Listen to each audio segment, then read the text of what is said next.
Misunderstandings that cause us pain. Misunderstandings that cause us pain. Clarified by truth to bring love again. Clarified by truth to bring love again. Alhamdulillahi Rabbil Alameen wa salatu wa salamu ala khatamin nabiyyin amma ba'du fa'udhu billahi minash shaitanir rajim. Bismillahir rahmanir rahim. As-salatu was-salamu alayka ya Rasulullah. As-salatu was-salamu alayka ya Rasulullah. Wa ala alika wa ashabika ya Habiballah. Wa ala alika wa ashabika ya Habiballah. As-salatu was-salamu alayka ya Nabiyallah. As-salatu was-salamu alayka ya Nabiyallah. Wa ala alika wa ashabika ya Nurallah. Wa ala alika wa ashabika ya Nurallah. The Prophet of Allah sallallahu alayhi wa alihi wa sallam has stated, whoever recites salat upon me 1,000 times a day, he will not die until he sees his place in Jannah. Subhanallah. Sallu ala al-Habib sallallahu ta'ala ala Muhammad sallallahu alayhi wa alihi wa sallam. My dear viewers of Madani Channel, welcome back to our series of Misunderstandings. We were covering in our last episode the boy who cried wolf. We were looking at lying to parents. We were looking at how the parents should treat their children if the children are lying, and how, if a child is ill or sick, should the parents, believe, and how should they react to this?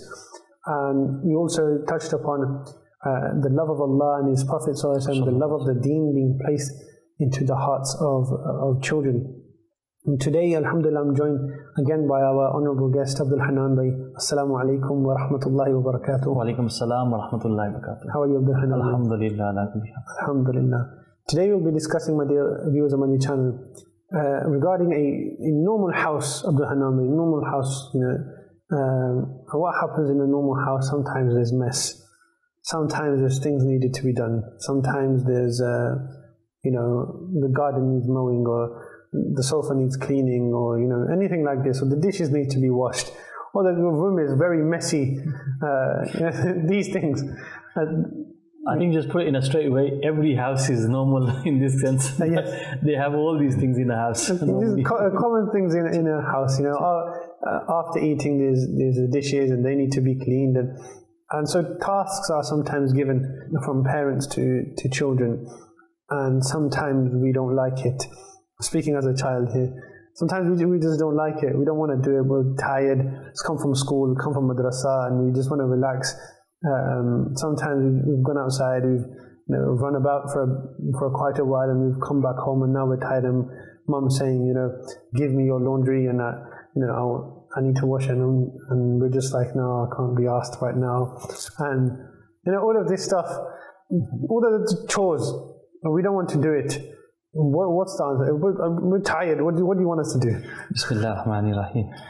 Mahad Bhai, this is a very interesting, you can say, a conversation to get into. I'm going to make it more interesting. Okay. Right? For the viewers of Madani Channel. And that is, I want to start off with a little incident, a story. You can say that he was a pious person of Allah subhanahu wa ta'ala. And he would never tell his child to do anything. Okay. Right?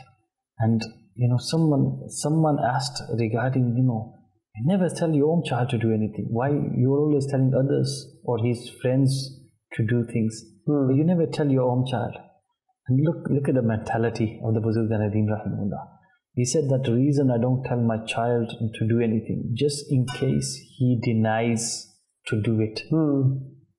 Right? And if he's a mature child, right, then he will be sinful for disobedience of parents, not listening to his parents. He says that I don't want my child to disobey me and be entitled for the punishment of hell. Allahu Akbar. Because the Buzurgan Adin's thinking. It's so unique. We're thinking about giving the children tasks and things like this.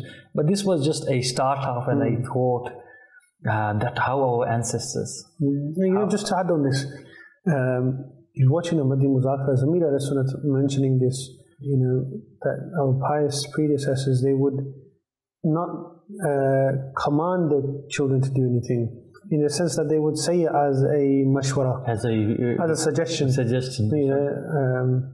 suggest you to do this, and so that. Would you able to do this for me? Yeah. Right. It's and so if the child, he ends up not doing it, she ends up not doing it, then it's not a sin upon them because it's just a suggestion. And that is beyond a level of normal people. This is the thinking of the pious predecessor. Think about it. When the child does not listen to the parents, why is he? He's disobeying his parents, and in this disobedience is the disobedience of Allah subhanahu wa ta'ala. Right, because it is compulsory for him to listen to his parents as far as they give him an order in the boundaries of Sharia. Right, obviously those orders which are not in the boundaries of Sharia will not be acted upon. Right, but those boundaries, your child is told to steal or to lie or whatever, then it's not. That is he will not listen to his parents in those regards. And this is obvious. But here generally we're talking about when a hukum of Sharia, anything it doesn't go against Sharia is told to do, then lazim is necessary upon that child to listen to his parents. But this was just a start to our conversation, you can say. But in actual, what I want to really go through is that why not? Why not accept the fact that if your parents are telling you to do something, why not do it? I'm too tired. My legs I can't be asked. Right. This is an excuse which you are using. I guarantee you that if your friend came knocking on the door, he says, let's go out. That tiredness will go away. You will jump out of that tiredness and you will be fresh. Yeah, because he's not asking me to do any chores. Right? But he's asking you to go out. Here, your parents are just telling you to do something in the house and it will only take you a minute or so. Yeah, but why? You will be out for an hour or 2 hours. Yeah, but I will enjoy myself. This is, even for a minute, is tougher than that 1 hour. In that 1 hour, I'll enjoy myself. In this 1 minute, it's tough. I don't like it. Then we need to work on what is enjoyable and what is not. Okay. Enjoyable is that action which is the obedience of Allah subhanahu wa ta'ala. Right? That is enjoyable. Ibadat, worship, following the command of Allah. This is where we should find we should find joy, we should find tranquility, we should find pleasure in the worship of Allah subhanahu wa ta'ala, right? In the obedience of Allah subhanahu wa ta'ala. So this is where should be enjoyment. So first of all, our concept of enjoyment is wrong, right? I'm not saying that going out and spending time with your friends is wrong, but if you're thinking that is enjoyable and listening to your parents is not, and this is following the command of Allah subhanahu wa ta'ala, then this is very dangerous. So one needs to fix his thoughts on this. Okay. Right? And that tranquility which you will get in serving your parents, believe me, you won't get that anywhere. If someone did it with his heart, just stand and just wash them dishes. What do you mean by doing it with your heart? Doing it with your heart is like not doing it because you're forced to do it, not doing it because but sometimes you are you're fed up and I'll do it. Right? This is the attitude we give as children or as youngsters.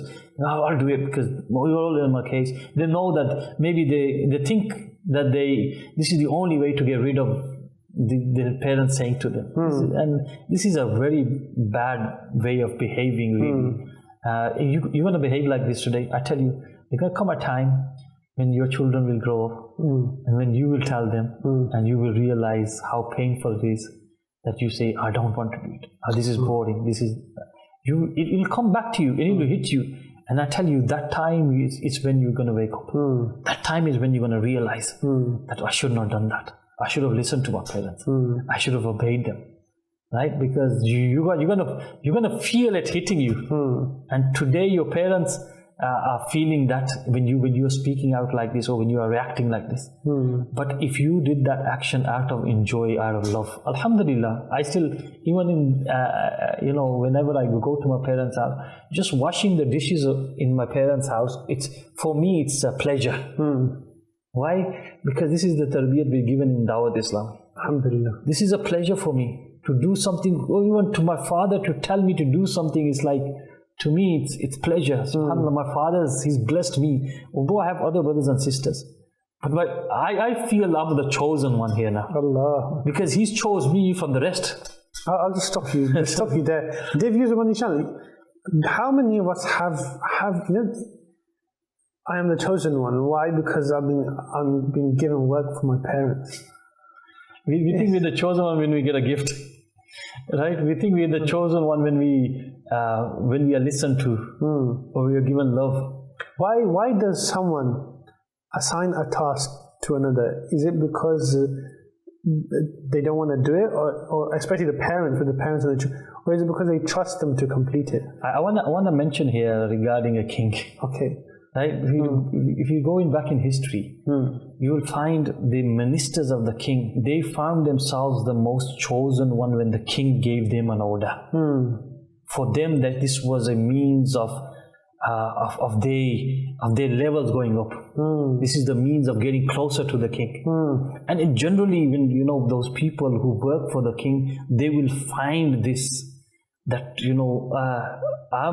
the king's asked me to do it. He didn't ask him. He left him. He didn't. He doesn't like him or doesn't trust him. He trusts me, especially in those unique works or those important works where no one else has been given the opportunity. One governor or one ruler or one of the king's men is given this task. I want you to go and do it. That person would find themselves blessed. That person would find themselves that, this is a step forward to gain the nearness of the king. Here, in the same sense, your parents are the kings and the queens, right? When they tell you to do something, this is your chance to gain the nearness. This is your chance to gain more closer to your parents. Why do I need to be closer to my parents? What's that going to give me? You're saying it's going to give you Jannah. Why you need to be close to your parents? Because this is where the gates to Jannah. The father is the middle door to paradise, and the mother, underneath the feet of the mother lies paradise. Right? So if you want king's kingdom here, but here is Jannah, your paradise, your kingdom, right? Then this is a quick way. This service of your parents is a quicker way of entering into Jannah.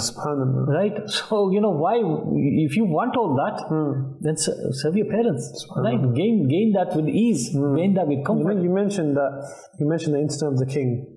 You mentioned that the parents are the kings and the queens here. But sometimes we want to be the kings. We want to be the queens. Yeah.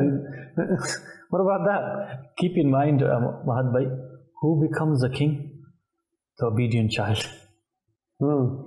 The one who respects the father or the king or the queen. He's the one who's given. He's the heir of the king. He's the heir of the king. So here, you need to understand this as well.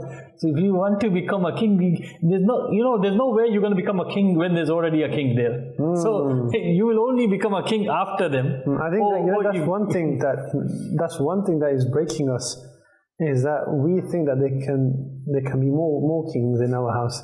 And then what happens is, when we don't get that, because it's unnatural, it's simply unnatural. It's not how the system works. There's one queen. So in order to get that, then what happens is the children depart from the parents and they go and get their own house, and then their children do the same with them.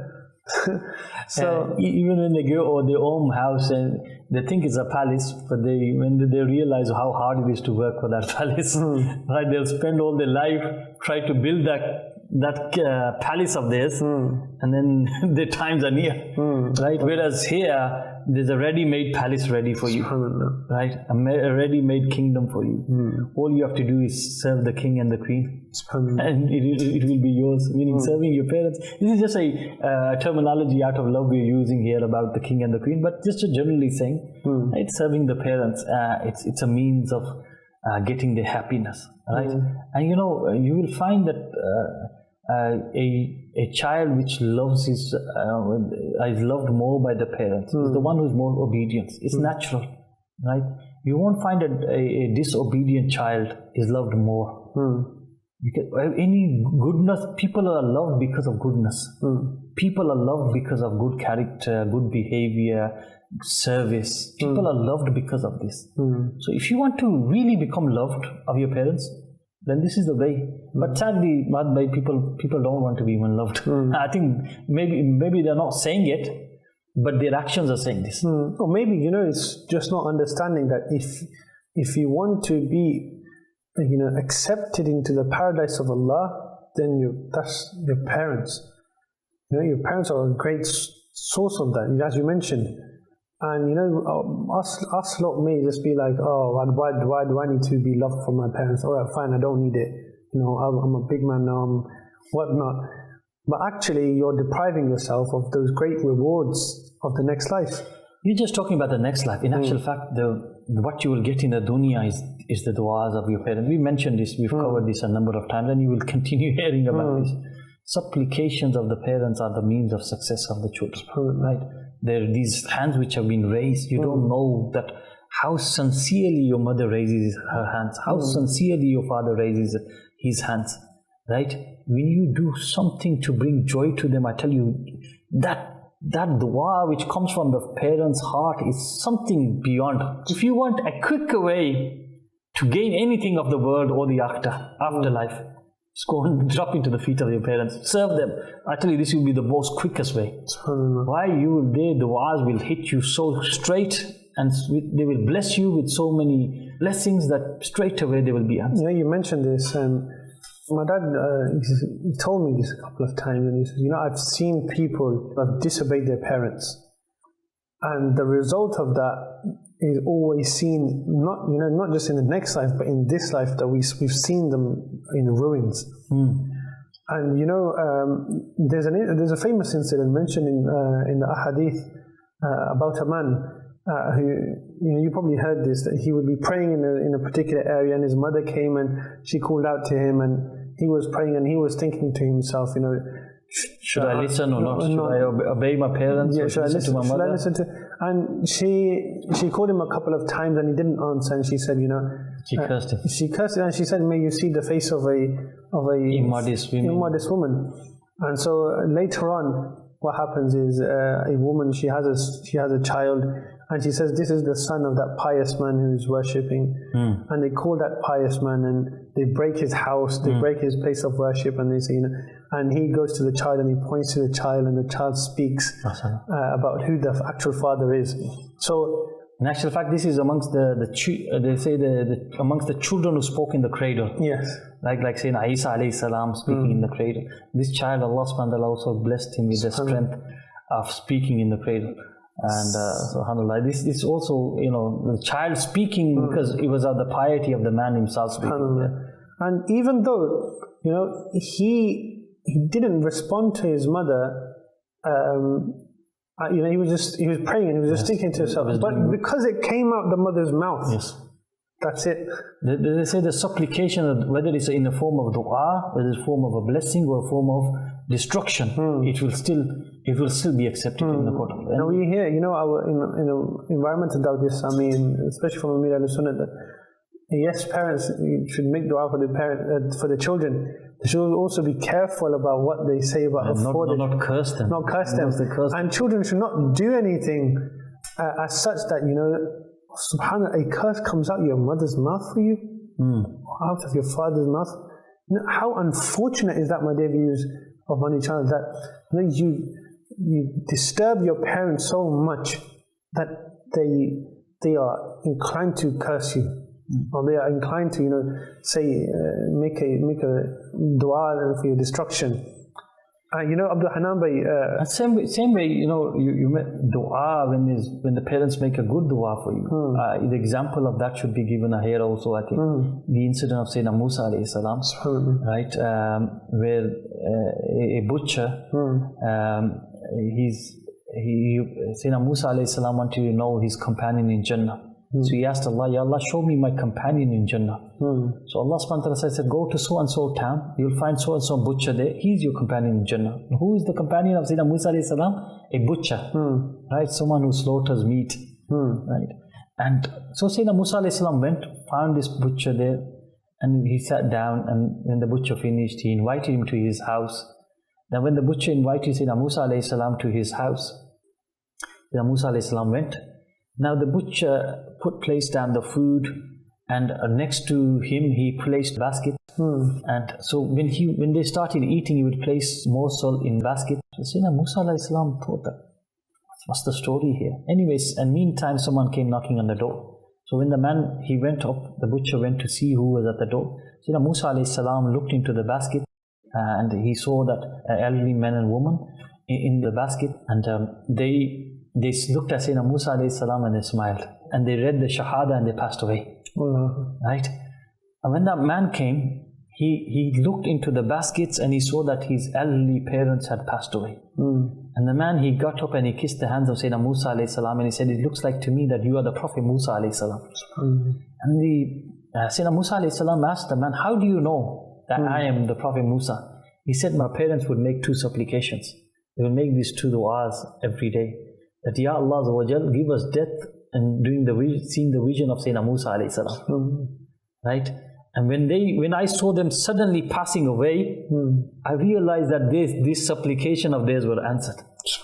And this child was obedient towards his parents. And this is why at this old What was their second dua? The second dua was, "May my child be the companion of Sayyidina Musa alayhi salam in Jannah."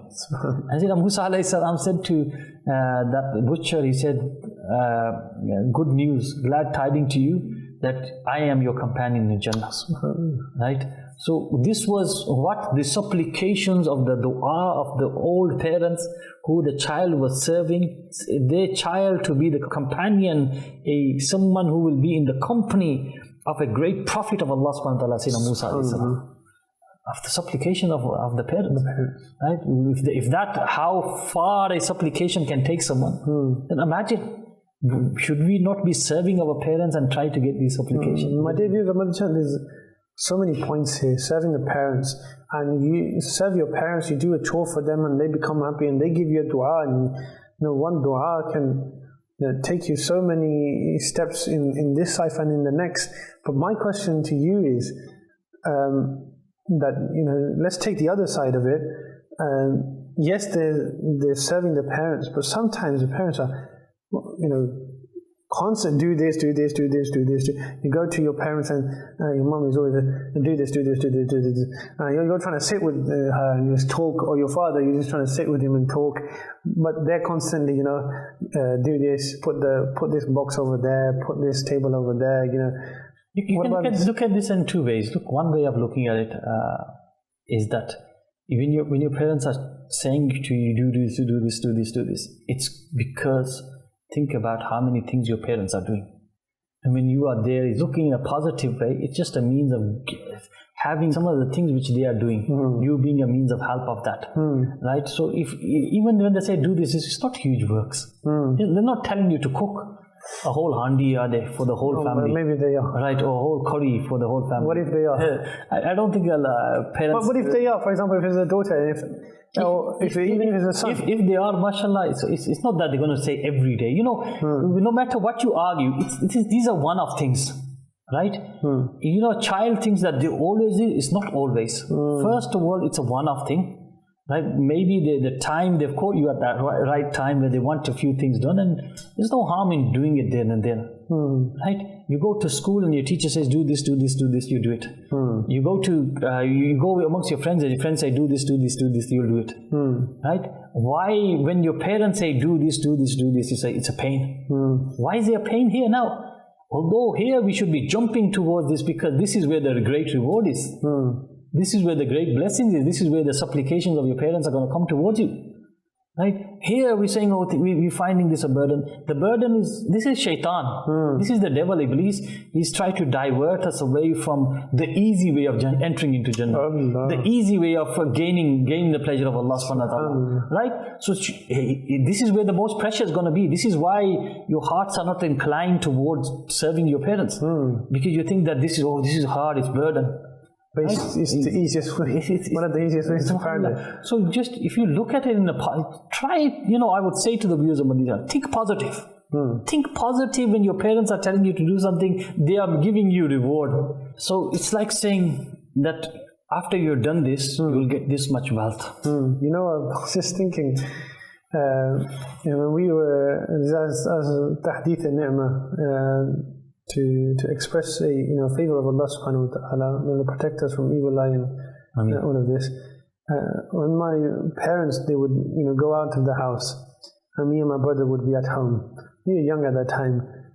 What we'll do is, Mom and Dad are not here, let's clean the entire house. Allah. Let's put everything in its right position. And even though at that time we were young and we didn't know, there's a whole bunch of clothes, we don't know where to put it, so we just shove it all in the cupboard. And outside we make it all nice and clean and everything. And get out of love for the parents. And when our mom and dad would come home, they would, oh, who's done this? Oh, it's you guys have done this. Mashallah. Oh, okay, mashallah, mashallah. And they would get really happy. And you mentioned, that feeling, that tranquility in the heart. I don't forget that. I don't forget that. No doubt. So for the viewers of Madani Channel, if you want to gain that peace, you're looking for peace in the wrong way. You're looking for peace in drugs, in alcohol, in intoxication, in music, in whatever we are looking for peace in. But the peace you will find in serving your parents. You won't find that anywhere. Allah, very powerful. Subhanallah, subhanallah.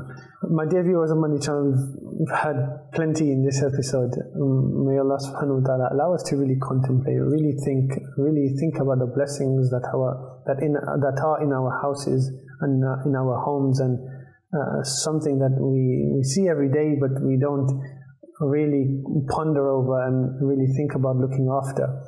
So if there's some chores remaining, my dear viewers of Madani Channel, why don't we do them now? Inshallah. May Allah subhanahu wa ta'ala enable us to act upon what has been said. Ameen. Bijahi Nabi al-Ameen. Sallallahu ta'ala alayhi wa sallam. Sallu ala al-Habib. Sallallahu ta'ala ala Muhammad. Sallallahu alayhi wa sallam. Misunderstandings that cause us pain. Misunderstandings that cause us pain. Clarified by truth to bring love again. Clarified by truth to bring love again.